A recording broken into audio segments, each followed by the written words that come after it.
Good morning, everyone. First of all, Baroness Uddin, the UN Special Envoy, Irina, for that excellent speech. If I may use your first name, I didn't quite catch the last name.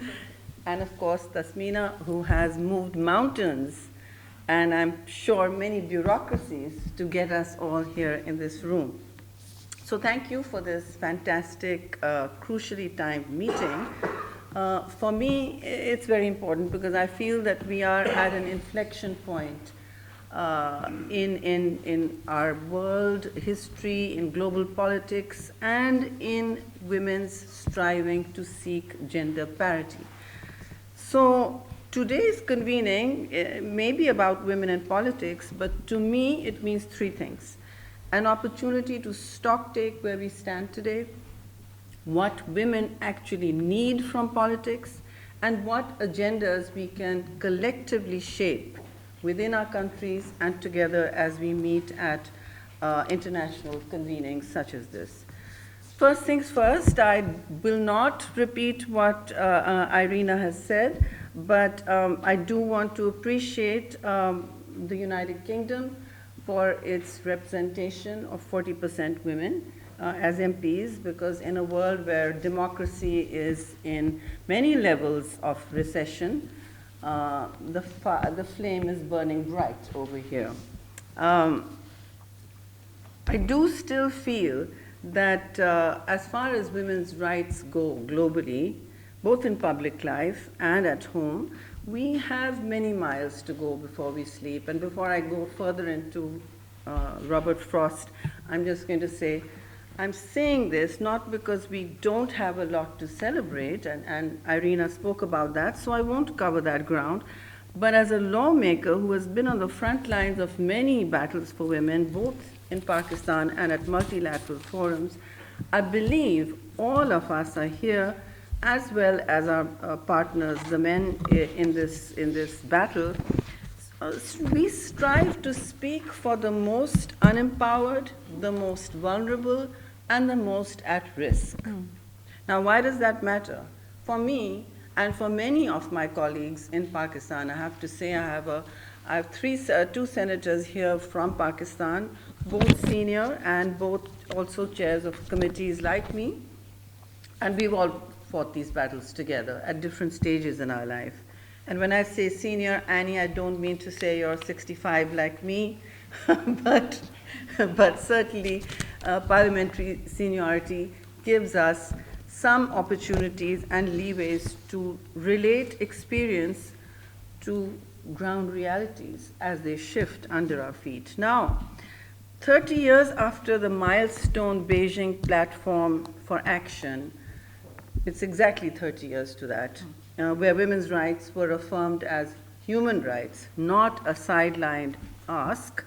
It is, I think, crucial for us to ask where we stand. At Beijing that day, we had ringside seats to a world of iconic women leaders. Much hope was in the air.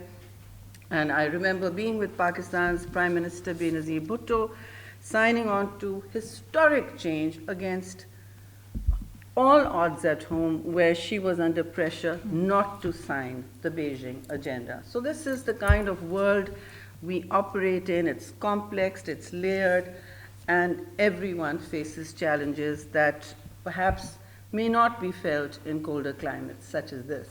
So what did we achieve? We have to look at the sort of broader picture. In many parts of the world, women are still fighting to hold their ground on big and small gains, despite new dividends offered by affirmative action. That's the case in my country. Disposable incomes, we can talk about that. It's very important. And constitutional protections, as well as cultural shifts. What we saw one day as a change for the better, sometimes in the culture wars of today, we don't see that becoming reality as we had planned or dreamt about. So I do want to address the context. Today, as the world lapses into more active conflicts than we have seen since the Second World War, the momentum for global collective action has faded. It absolutely has. The UN is, if it's not sputtering, like the multilateral system, which is an ICU in my belief, is no longer the guiding light and the center of all hope and commitment for women and minorities and other vulnerable people, simply because it is under-resourced.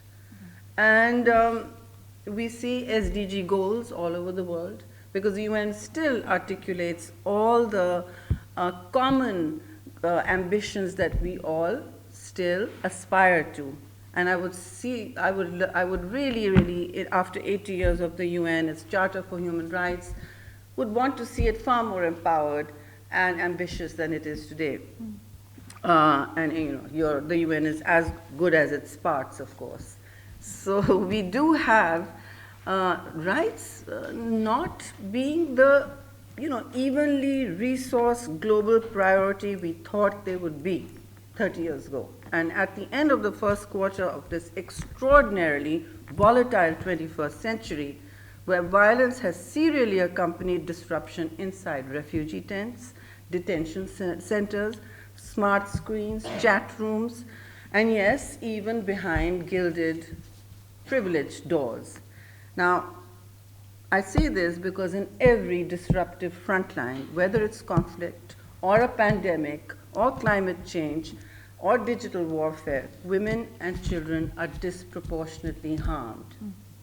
That the harm is not always collateral damage and that it is often entirely deliberate is something we all also know. Yet 5 years ago, what many of us did not know, and what shocked even my fairly trained eye at a Women in the World conference right here in London at South Bank, huge conference, was when Queen Camilla, who was not at that point queen yet, disclosed the most staggering truths about the incidence and scale of domestic violence and abuse right here in the UK. That is the first time such numbers were actually shared publicly at that level. 1 out of 3 women face domestic abuse since the age of 16, she told us. She courageously gave it the name rights activists were beginning to call it, the shadow pandemic, because we were at the turn of the COVID pandemic those days. Others went so far as to call it the incurable disease. Since then, worse statistics have become the disturbing new normal. 1 out of 3 women facing domestic abuse is higher in many countries, but this is the lowest number we hear about, either from intimate partners or members of the families or communities. Domestic violence is now the disturbing new normal. That's where we stand 30 years from Beijing. Discrimination is systematic, violence is entrenched, and if it is not baked into institutional systems, culture, or community values, it is still tolerated. Make no mistake. That is why the numbers are so high, and it is still acceptable in rich urban societies and in the poorest of subsistence villages, which is where it flares up into egregious extremes. Now, this is when many of us have realized that if there's one thing on global agendas that strategically still tolerates this, it is the notion that the feminization of injustice is not always a top priority. That is okay. This doesn't happen at the UN, the last bastion of shared values that we aspire to. It's not happening here, which is why I'm grateful to be here. But this is universal. The numbers tell you that.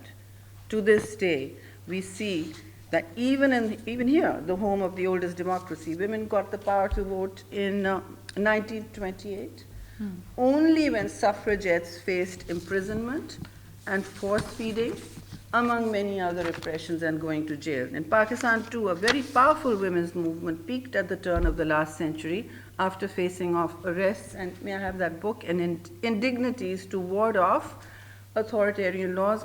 And this book is about that. It's called Womansplaining, Modernity and Democracy and Activism in Pakistan. So I'm shamelessly, obviously, promoting this. It's for you, Baroness, and one for you. So where then do we stand? We've had many of the laws that we made partially reversed after Benazir Bhutto, which party where I belong, came to power. And after she was violently assassinated by terrorist groups who are now found in Afghanistan, whom she challenged daily for the privatization of justice that women face all the time, all over the world, meaning a few people get together and decide what is honorable or dishonorable for women, and there we dispense justice outside the courts of the country. That's all changing, but she died doing that in her election campaign in 2007. Obviously, we have all had to fight, and in all cases, women never have had rights handed to us as part of some ineluctable democratic continuum or transition. It's always had to be taken, fought for, and at a cost, tooth and claw. So, again, I won't repeat what Irina said, but I just do want to point out that today, in 1 out of 4 countries, we see a documented backlash against gender equality, both as a norm and in practice. The UN also tells, my figures are a little, I think a little big, not so big as yours, but the UN also says that a current global trends, gender parity in political leadership is over 130 years away. That's last year. In this context, I feel business as usual cannot be an option. Now, so thank you for doing this. Now, all of us are empowered women and men here, otherwise we wouldn't be sitting in this room.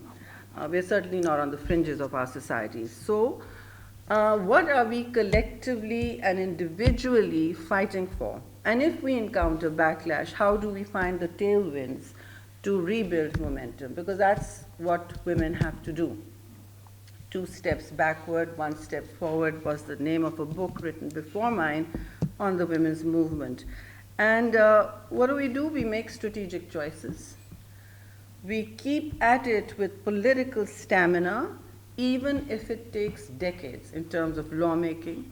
We build coalition across aisles. This is something Pakistani women do remarkably well, until a big party with numbers lends support with its whip to make the bargains needed.